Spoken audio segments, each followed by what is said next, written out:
When we flew to Colombia, I went to the Bogota MTC first. So a little bit about getting there. Kind of interesting. We got there and we had to go through customs. So that was a little bit different because they kind of like, they ask you the stuff in Spanish and like none of us really knew Spanish. But somehow we got through it.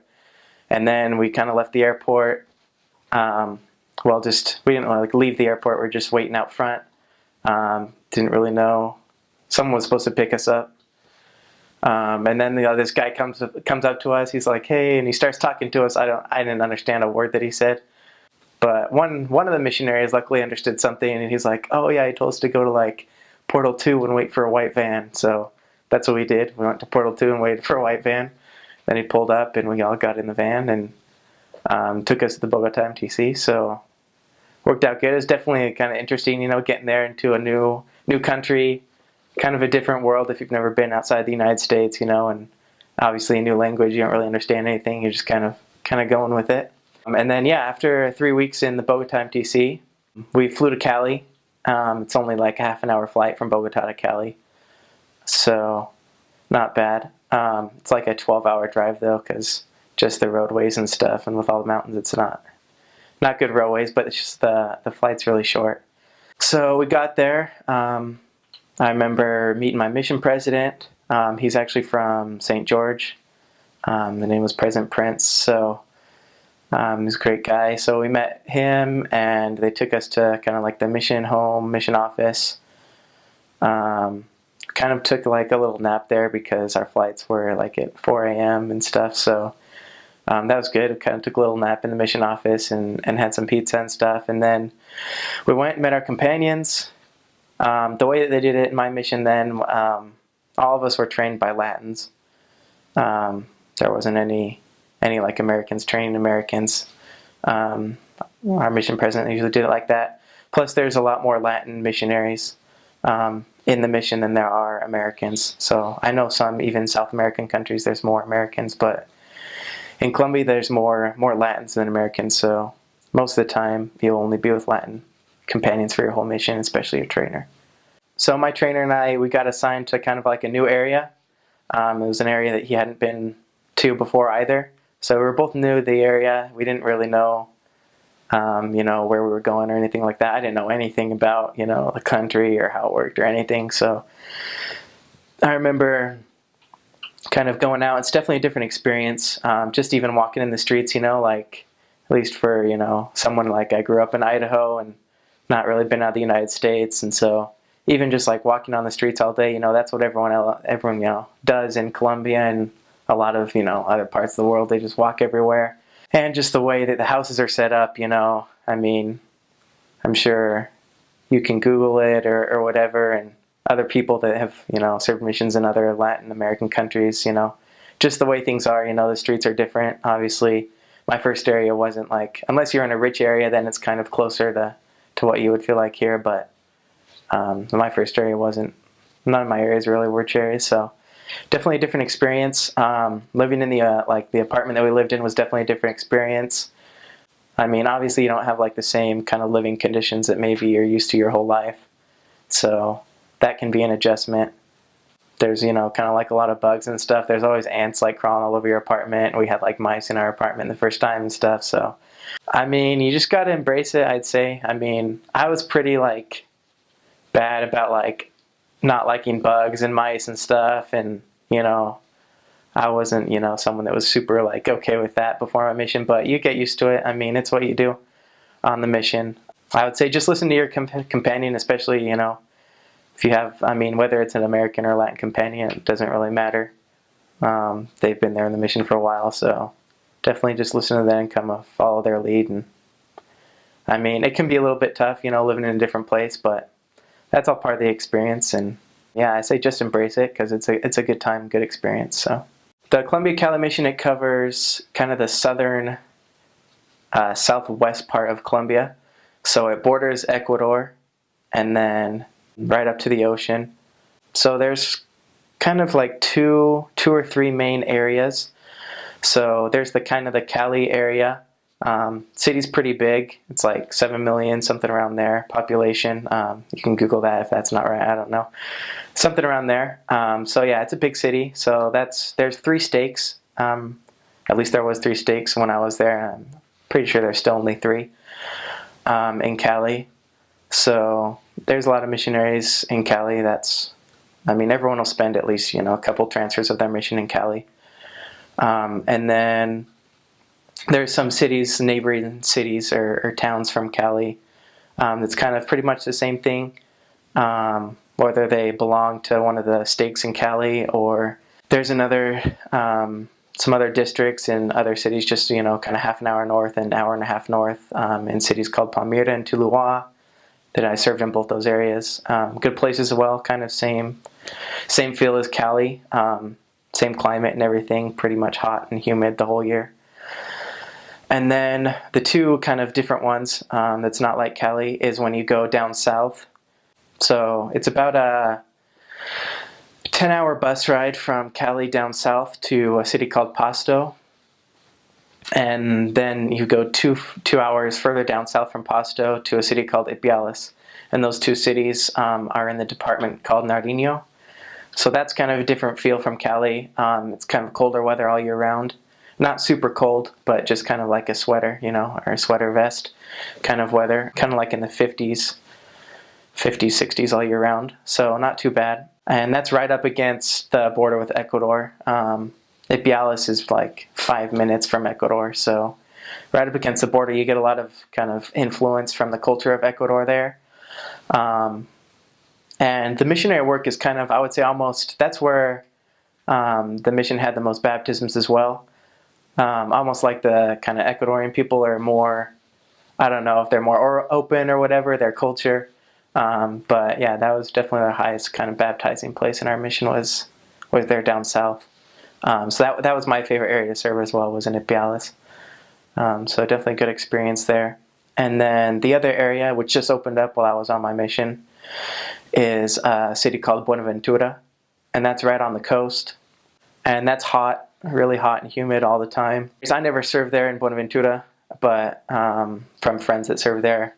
Usually the missionaries, they won't fast or anything there because it's just so hot and humid. You have to keep drinking water when you're walking around. But the missionary work, yeah, it was doing great there. They had 2 missionaries open it up, actually 4 when I was there. I had been there for about 3 months, and they just barely opened that area up, sent 4 missionaries there. They started baptizing people. And now they have a branch there that is part of one of the stakes in Cali. And the mission president travels there often to kind of oversee the branch. I don't know if it's grown at all since then. I've been home for a year and a half, so it may even be a ward now. I know that they had kind of the first missionaries from Buenaventura leave to go on their missions that were baptized 2 years ago. So there's been a couple that have left there to serve missions. They had attendance of like over 100 there for a while, so going pretty well. Everyone loves it there. Definitely kind of a little bit different in that, in Colombia you'll see people from kind of almost kind of fair-skinned like Americans to, kind of your normal Latin kind of looking, and then all the way dark-skinned black people. So Buenaventura is known as a coastal town, and like all the people there are black, and people love them. I mean, they're just great people to be around. Super open, super nice, super kind. But yeah, definitely a poor area as well, the majority of it. So it's majority Catholic in Colombia, as it is, I'm pretty sure, in most of South America.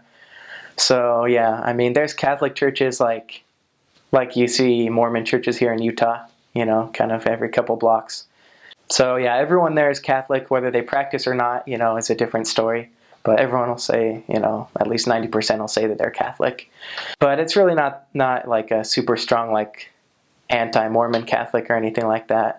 They're pretty open to kind of hearing about different churches, at least for the most part. But yeah, there's definitely a strong belief like in God, strong belief in the Bible, so at least you have like those things to work off of. We never really had to teach. I mean, once on my mission we had to kind of teach someone that, God existed, but everyone else had that basic belief, at least in God and the Bible and stuff like that. And the missionaries, they get to become like fairly well known in some places, people have heard of them. I would say in Cali, there's kind of a main like train station or like train system that they use with like different buses that just go to different places and stuff. And it's kind of funny because the people that like work for that like main transportation in Cali, it's called the Mio. They kind of wear like white shirts and dark pants. So a lot of times, like a couple times when I was in Cali, we got like asked on the street, like, "Oh, hey, like, where's this bus stop?" Or like, "What train do I get on to go this place?" And we're like, "Oh, no, like, we don't work for the Mio. We're missionaries." So you'll probably get that if you're in Cali for a while. But other than that, people are pretty open to missionaries. Usually people have at least seen them before, unless you're maybe in Buenaventura when it hasn't been open very long. I would say the biggest challenges overcoming, like for people to get baptized, would be kind of law of chastity. I mean, there's a lot of people that live together that aren't married. Sometimes they'll even like say they're married, but they're really not. So yeah, that's a big one. Just kind of the culture. People just don't get married. They just start living together. That's just kind of the culture there, and it's a little bit more expensive to get married. So that's part of it as well. And then also people drink a lot of coffee there, even in Cali where it's hot. Colombia is kind of known for their coffee. So they produce a lot of coffee and drink a lot of coffee there. So those are kind of two big ones. Other than that, I mean, as far as drinking and smoking, not too bad. Just kind of regular, what you'd expect anywhere. Down in Ipiales in the south, they do kind of drink a little bit more. I don't know whether it's the cold weather or they get kind of the alcohol cheaper from Ecuador and stuff like that. But yeah, definitely drinking's bigger in Ipiales. But yeah, the biggest thing would definitely be kind of just getting people to keep the law of chastity, marrying couples that aren't married. That's definitely kind of the best solution when you think of them for their future, because splitting up usually isn't a good option. I wouldn't recommend like any missionaries like encouraging a couple to split up, and obviously like trying to have them keep the law of chastity without being married isn't going to work very well either. So definitely trying to help people get married is the best option there, I'd say. The way that works, hopefully your senior companion will be able to help a lot with that. And they also have people in the offices, in the mission office, that are kind of specifically assigned to help with that. So you just kind of gather the information from them that you need. I don't remember exactly what it is, kind of like name, birth date, birthplace, and of both people in the couple and the relationship. And then basically, if you send all that information to the mission office, at least when I was there was someone that would help you do that, to be able to pull their papers, kind of get the like marriage license for you. And then you go to the kind of notaria. But yeah, it's almost like going to the DMV. You kind of have to like wait in line for a while and stuff, and everything legal like is done at that place. So then there's just the way that like the actual like ceremony would work. You basically just go into this room. It's like you go into the DMV. It's almost like same setup as that. And then there's kind of just this room that you go into the back, can fit maybe 20 people maybe, and just the couple sits in front and they perform the ceremony. It's really not super complicated, as long as you can find their birth certificates. So that would be the only complication. So there's different secretaries that are assigned in all the missions in Colombia to help specifically with that, kind of getting marriage licenses and birth certificates to where they need to be. So it's not overly complicated, I would say. And then just kind of doing fundraising. Usually people do like some fundraising stuff to kind of raise the money to pay for the marriages, because you don't really, some people you might have like the inclination to kind of just like, oh, like I'll just like kind of pay for their marriage, it's only like $60, because some of them they're only like $60, $100, like, oh, not a big deal. But that's kind of not really, I would say it's frowned upon. You just don't want to kind of like start creating that culture and having people like listen to the missionaries just because we'll pay for their marriage and stuff like that. And when people, kind of sacrifice to do it, it's definitely kind of a bigger commitment for them in their marriage and then in getting baptized as well. So there's only one temple in Colombia, and right now it's in Bogota. So that's outside the mission. The missionaries never get to go there. But that's where the members will go, usually stakes or districts. Or branches. They'll take at least one trip to the temple per year. The members just kind of have to raise their own money to pay their way, and they'll all get on a bus and go to the temple together and spend a day or two there and then come back. And then they're building another temple in Barranquilla right now. But that's even further away from the Cali Mission. That's way up north. Yeah, I think they just started construction on that temple. Yeah, as far as church history, don't really know much, to be honest, about that. But the church is going pretty well right now. And then the areas that I served in, so I started my mission in Cali, the main city. I was there for 4.5 months in an area called Ciudad Modelo. It's kind of one of the more poorer, kind of dangerous areas. There's kind of a district in Cali called Agua Blanca. So if you kind of like talk to people about like, oh yeah, I was in Agua Blanca in Cali, like even like the Colombians are like, oh no, that's dangerous. So, and then after 4.5 months there, I went to a little town called Hamundi, just half an hour south in bus, half an hour south of Cali. There's only 4 missionaries in Hamundi, pretty small town. But yeah, it was a great place. There's just one ward there in Hamundi that is part of one of the stakes in Cali. There's a church building there, so it's great, good place. And then I went to Palmira. Palmira is about a half an hour north of Cali, and the population's about 2 million, I think, in Palmira. So it's another decent-sized city. There's 3 church buildings in Palmira, I think, maybe 4. And then there's a Casa Capilla, which I went to for a little bit. That's like basically it's just kind of like a house that they rent out where they have church at, because they don't have a church building there. So that's a good place as well. And all of them, climate-wise, kind of same thing, hot and humid pretty much. You'll just be wearing short-sleeve shirts the whole time, and that it says that in the mission handbook. And then after that, I went to Ipiales, and that's where I was for 6 months. That's way down south, like 5 minutes from the border with Ecuador. And there, yeah, you'll definitely want a sweater. I wouldn't worry too much. I mean, if you don't bring a sweater with you, I didn't bring a sweater with me because I didn't really kind of realize that maybe I'd want a sweater. There was kind of old sweaters that were left in the mission apartments that missionaries, kind of bought and just left there because, when they go to Cali, they don't want to take them with them. Or you can buy a sweater there. It's not too expensive. So, yeah, just kind of like a black or, plain sweater is kind of what, the mission wants you to wear. Or anything dark colored. So basically that's what you just kind of wear over top of your white shirt. And it's a good place, great place to do missionary work. That's where I had the most success on my mission. Probably out of my whole mission, I was there for 6 months, but I probably had more baptisms there than I did like the rest of my mission combined. So definitely a great place, a lot of open people there, listen to the gospel. And then after Ipiales, I went to Tuluá, which is an hour and a half north of Cali. So that was like a 15-hour bus ride to Tuluá. And that's a great place, Tuluá. It's just a district, and it takes in another town that's about half an hour to an hour away. And there's a couple church buildings there as well, 2 church buildings. So it's fairly strong, even though it's only a district. Doesn't have enough priesthood and stuff to be a stake, but it's a good place. Great branch presidents, at least when I was there. Super willing to help. Same climate as Cali, kind of hot and humid.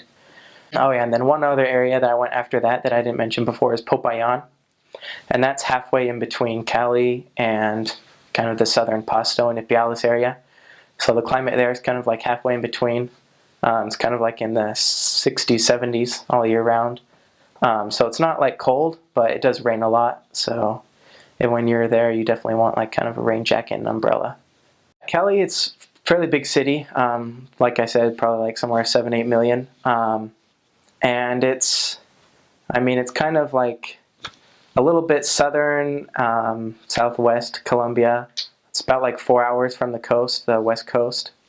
And yeah, living there, it varies.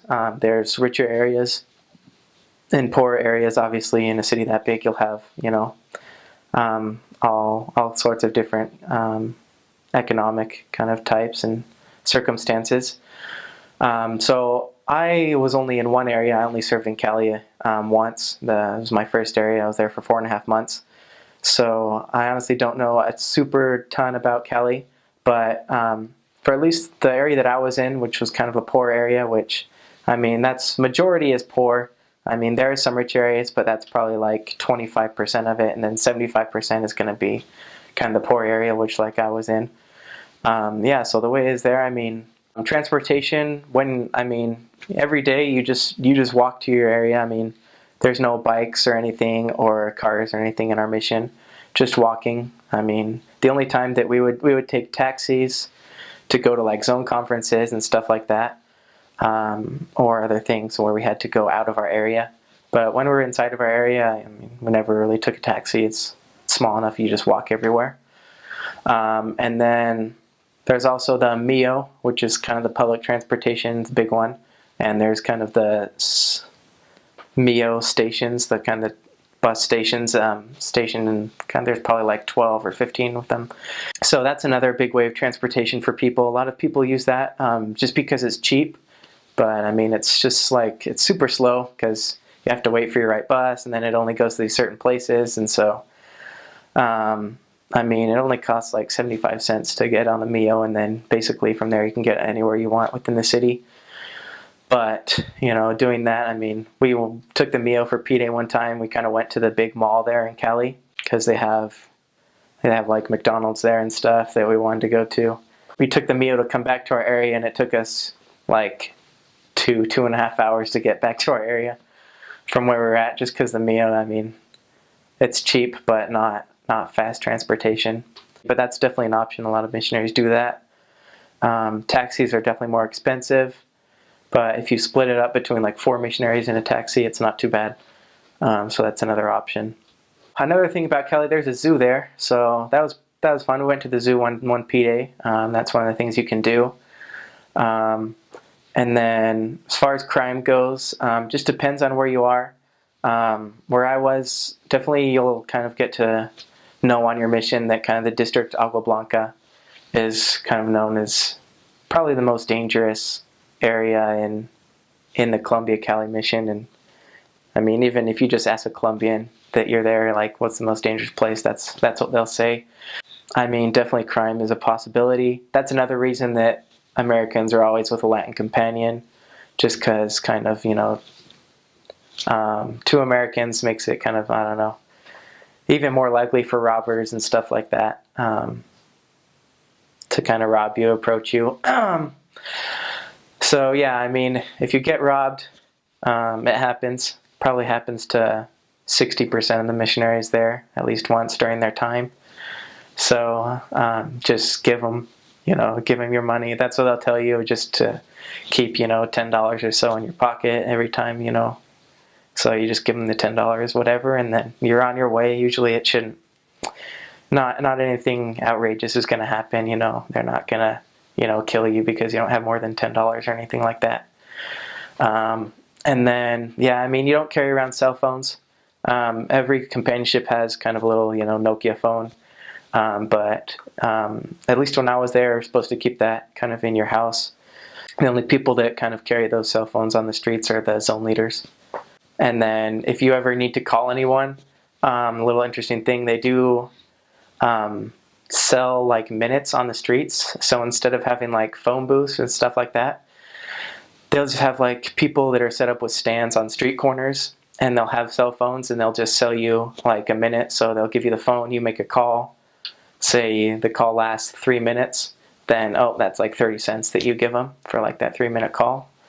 So yeah, if you ever need to contact anyone, you just have your zone leaders numbers or mission presence numbers or investigation stuff like that all in your missionary planner, your daily planner, and then you just use the minutes on the streets to kind of call people. And that's what the people in Colombia do.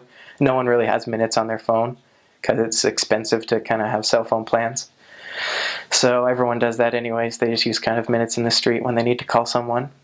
As far as like jobs go and stuff, there's not like a common theme, at least as far as I saw.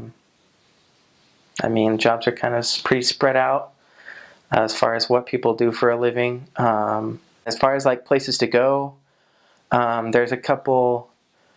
I mean, I wasn't there for super long. We didn't really go to a lot of places and do a lot of things while we were in Cali. I went to the zoo, which was good. And, that's a good PD activity you can do on one of your P days in Cali. And then there's kind of a mall that's called Shippy Shape that a lot of people like to go to.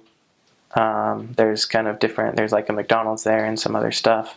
So just getting kind of different food, because the food there, I mean, every day for lunch you're going to be having rice and beans. So yeah, it's nice to kind of get out and have something. McDonald's is like the best they have. So there's a Domino's there as well. And then, yeah, I mean, other than that, P days usually we just play soccer. In our mission, we're allowed to play soccer, and I know in some South American missions it's not allowed. So that was what we did almost every P day. It was just get together like with our zone or with investigators or members or whatever, and we would play soccer just in the churches. So like in the churches here in the U.S., we kind of had like the cultural hall, which has the basketball court. So yeah, the churches there, like outside the building, they'll have kind of it's a cement soccer court, I guess.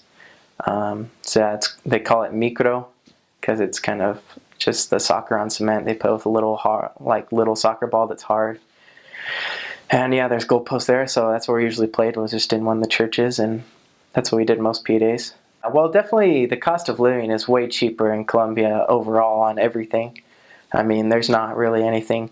The only thing that's more expensive in Colombia than here in the United States is like stuff from the United States. So like McDonald's is more expensive. Like there's no like dollar menu and stuff. It's like kind of limited menu and it's more expensive and stuff like that.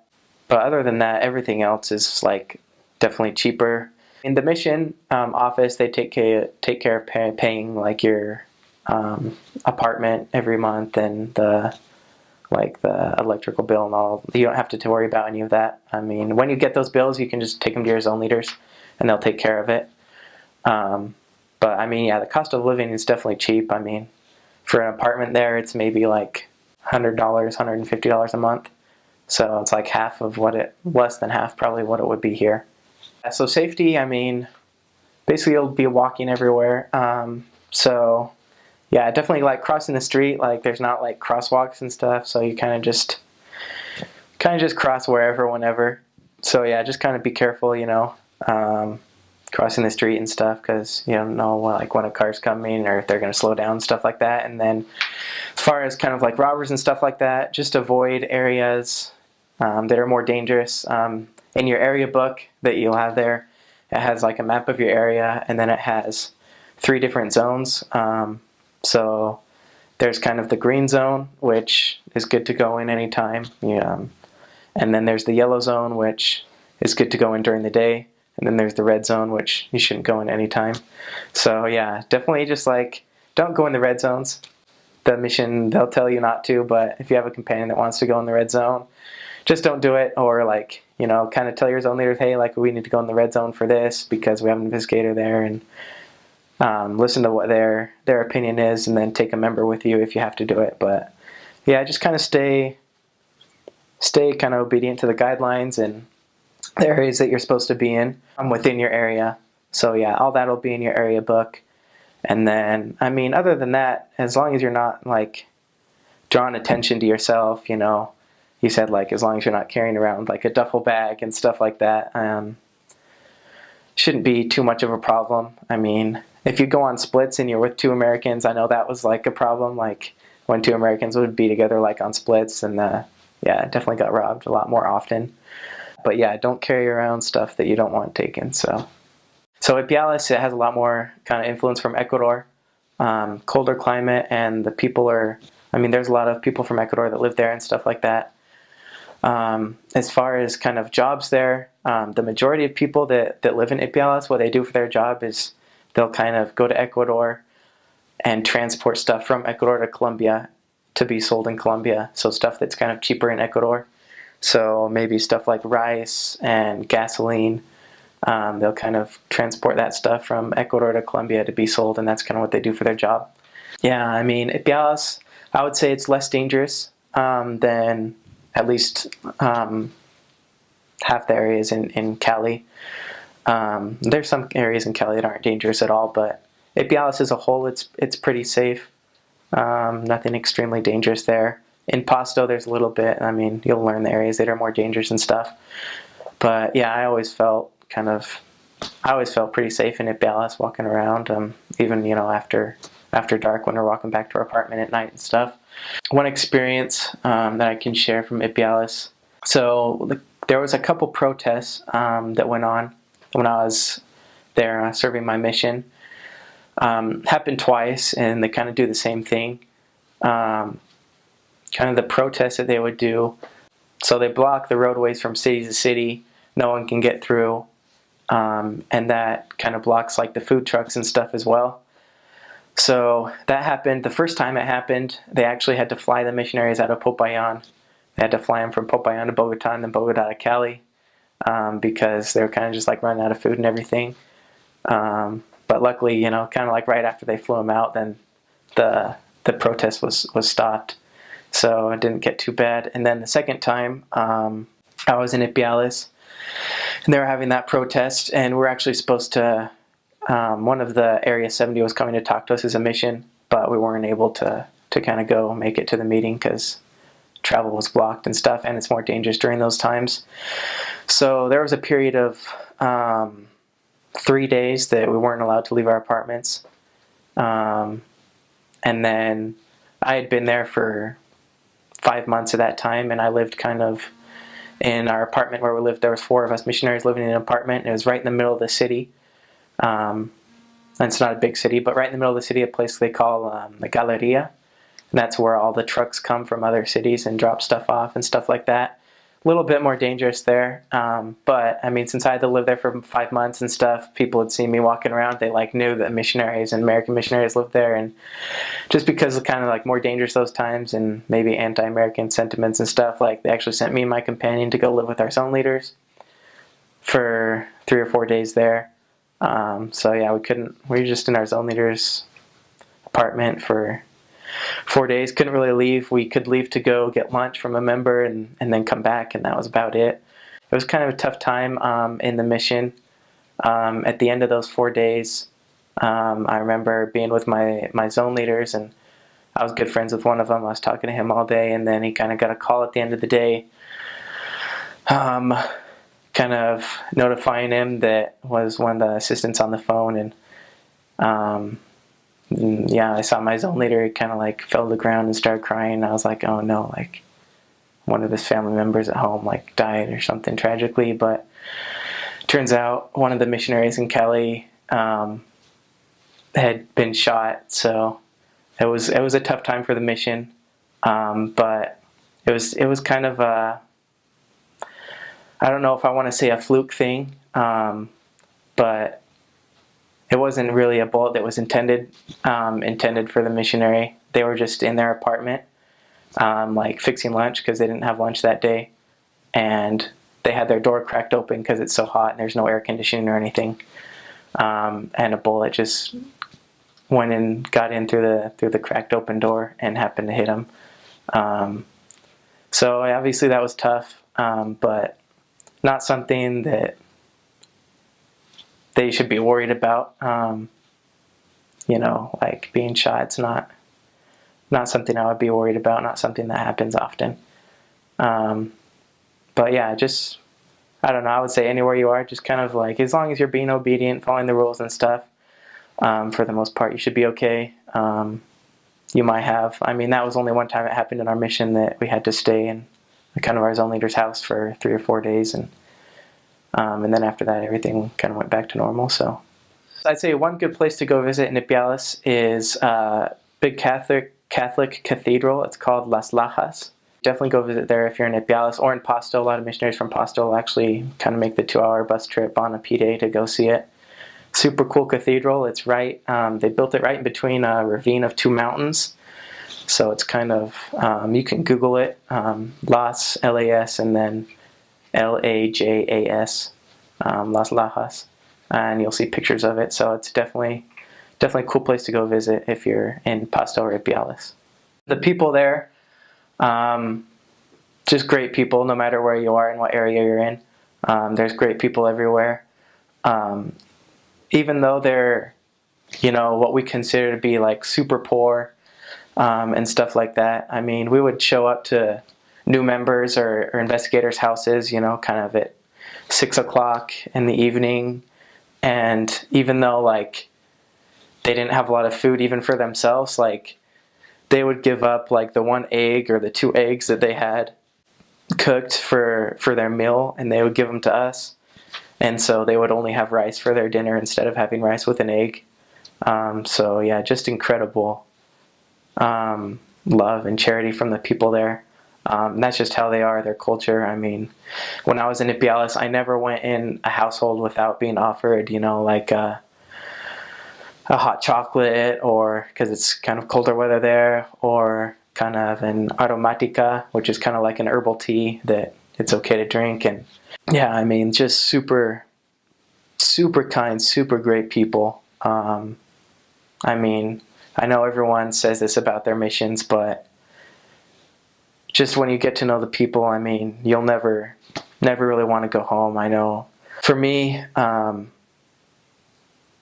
when I went home after my mission, it was kind of interesting because you always see those videos of missionaries coming home, and you look at my video when I went home, and like I get to the airport and see my family and stuff, and my family's excited and crying, give me hugs, and I don't know. For me, it's like I was happy to see my family, because I love my family a lot, but I knew I was going to miss my mission and miss the people so much that kind of I was almost more sad than I was happy in that time, because I knew that I was going to be with my family forever. I knew I was going to see them again. I knew I was going to come home.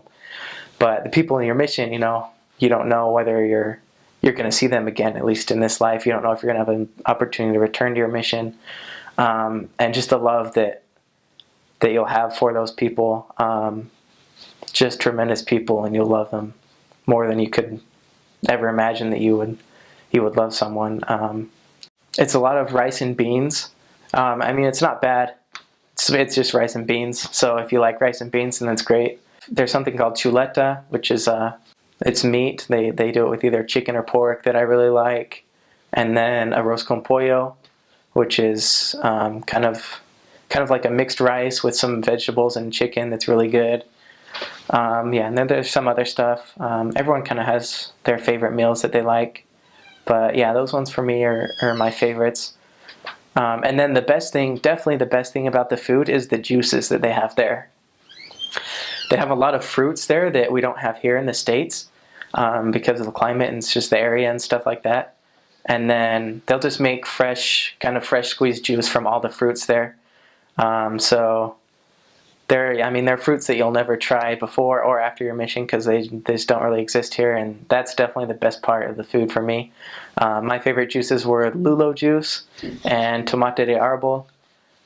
So yeah, anytime that you have a chance to drink the juice while you're there, it's definitely the best. Your mission, it's not going to be perfect every day. You're going to have bad days. You may be frustrated with someone or your companion or whatever it is. Just want to share kind of one experience that I had on my mission. So I was in my second area in Hamundi, and I was training a new missionary. And usually the training, it's 2 transfers. But I was taken out of that area, didn't get to finish training, was taken out of the area and put into a different area after just 2 transfers in that area, and I obviously didn't get to finish training that missionary. And I remember when that happened, I was super mad at my mission president, and I was mad at the other missionaries that I lived with, because I felt like, I don't know, I was just mad that I had been taken out of the area, because we're having a lot of success. We had this really special family there that we were teaching. Just a great family with a mom and dad that were married, which is rare that you'll find that, and they had 2 kids. I mean, we had brought them to church, and even the members of the church were like, "Oh, this is, this guy could be a future branch president," and stuff like that. And then when I got taken out, I was like, "Oh," and I wrote the president that next week, and I was like, "I don't know why you took me out of this area. I'd only been there, and we had this special family and stuff like that." And I was kind of mad at the world, and I let my mission president know that I was mad. And that may happen to you sometime. Your mission may be frustrated with something, and then I just remember my mission president writing back, like, it's okay, Elder, like, I understand that you're upset, but like, this is where you need to be and stuff like that. And he was right. I had a great experience in my next area. I was only in that area for one transfer for a month and a half. And then I was thinking again, like, oh my gosh, what am I doing here? Like, doing transfer area to area. And then, my mission president wrote me again. He's like, Elder, there's comes a time in your mission where everything kind of lines up for you. You have a great companion, members, area, and everything like that. And he was right. He transferred me, after one transfer to Ipiales, which is where I had my most success. I was there for 6 months. I was with one companion for 4.5 months there. And we had great success there, more success than I had in, any other area of my mission. And I love that area more than any other area. So, no matter what happens, just kind of trust in the Lord and your mission president, and, everything's going to work out all right. Just kind of rain for, 48 hours straight. It'll rain 48 hours straight or even longer. But other than that, not too bad. In Ipiales, we were walking home kind of 9:15 at night. Got stopped by a guy with a big coat on, and turns out my missionary companion actually knew who it was. I was new to the area, so I didn't know who he was. But he asked me, he saw I was American, he asked me if I knew what a sicario was, and I was like, no, I don't. He's like, oh, like, I used to kill people for a living. And he wasn't happy with us because he had been seeing the missionaries and couldn't be baptized because he was a sicario, and he had to wait for like a couple of years to get baptized, and so he wasn't happy with us. And it was a little frightening situation, having that guy mad at us there at night. But luckily, his wife kind of, took him away, and we were able to make it home. So I would say just loving other people, kind of the charity that I talked about that people have there. Never seen kind of such love and such charity as the people at Colombia have. Cow tongue, cow feet. Just every part of every animal that you can imagine. And then I also had guinea pig. Just every part of every animal, and then the different animals like guinea pig and stuff like that. Well, I guess learning to kind of wash my clothes. Every once in a while I had to wash my clothes by hand. And then I guess taking care of yourself, washing dishes and stuff like that by hand as well. So I would say the beginning of my mission, just weren't having any success. We were in a new area, so we didn't have a basis to start from.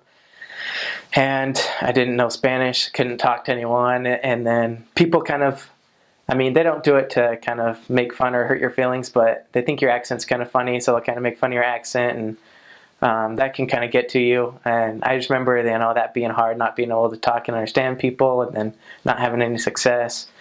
And that was hard. And I remember just kind of like crying one night, just going to bed, just like thinking, oh man, like, what am I doing here? Like, should I just go home? But I think that's kind of experience that every missionary has. So, it's okay to get to that point, and it's okay to cry about it. Like, just keep going through it, and you'll get over it. Just trust in the Lord. And it may take a little bit longer to have a baptism than you like, or take longer to learn the language than you like, but you'll get there. There's, tons of dogs and stuff on the streets. So yeah, definitely, just be aware that some of the dogs on the streets aren't friendly. So, but I personally didn't have any like super crazy encounters. And then there's a lot of horses. So they'll have like horses pulling whatever goods they're trading or whatever, kind of in the streets sometimes. So I remember one time we were walking in the streets, and my companion almost like went to like pet one of the horses in the streets, and it tried to bite him. And luckily he pulled his hand away just in time, or else it would have taken a few fingers off. So don't try and pet the horses. Pretty much everything in the handbook's pretty good. Most of the time you'll just be wearing the short sleeve shirts. Even when you're at Bialis, you can just wear your short sleeve shirt and then wear a sweater over it. You don't really need a heavy coat. I would say just kind of a rain jacket, and then maybe a kind of a black sweater that you would wear over if you go to Bialis. And if you don't bring it, it's no big deal. You can buy one there, or there may be one in there in the apartment the missionaries have left. Other than that, I mean, just good walking shoes like all missions, because you're walking the whole time for the 2 years. So yeah, and that's the only thing that you can't really buy there is like good walking shoes. Like you can buy some, but that's like the one thing that I had my parents send from home. Yeah, other than that, I mean, just good stuff to kind of have the weather. I mean, it's hot and humid, so whatever material you think you like for your pants and your shirts and all stuff like that. One that I had was right after we had the death of one of the missionaries in our mission, Elder Waddell, who he's now in the presiding bishopric, but he was in the area presidency at that time. He came and spoke to us, and I just remember him. I mean, super powerful kind of talk. Obviously, it wasn't like coming to talk to us about that because it was already a planned trip for him, but yeah, just super spiritual experience listening to him talk, kind of explaining to us, everything, and telling us how like it wasn't a tragedy, because of the plan of salvation and the gospel and stuff like that. Elder Bednar came and talked to us. That was super spiritual experience. And then just kind of seeing people change their lives. Sometimes you don't even have much to do with it. I remember we started teaching this like 13-year-old girl. Her dad was gone all the time. He was a truck driver, so he was never there. And then her mom would listen to us, but she couldn't really progress because she lived with her husband, but they weren't married. And then she had an older brother that was like 16 at the time, and he just didn't want anything to do with us. He was kind of always in the streets, kind of doing things that maybe a 16-year-old in the streets would do. Wasn't interested at all in listening to us. We tried to teach him once, just nothing. So but she was going great, and we would take her to church and everything, and eventually she got baptized, and then for some reason he just got interested one day and showed up at church. We didn't even invite him. Showed up at church. We're like, hey, Andres, like, what are you doing here? But then he started listening to us, started reading the scriptures, reading the Book of Mormon, stopped hanging out with his friends, stopped drinking and doing all that stuff, got baptized, and is preparing to serve a mission. So definitely when you open that mission call, it's kind of a super exciting, a little bit frightening experience. That's how it was for me. And justly, I don't know, I don't think I can really put into words kind of what my mission has meant to me in my life, where I would be without it. Definitely the best decision you can ever make, going on your mission and serving those 2 years, with all the energy that you have. Just an incredible experience. Even if you pass through tough times, it could be a period of 6 weeks, in a row that you're just knocking on doors, but it's all worth it. Definitely it's all worth it. Just give it everything you have for the time that you're there, because it goes by quick. Just ask anyone that served a mission. It goes by quick, and you don't want to waste any of that time that's there.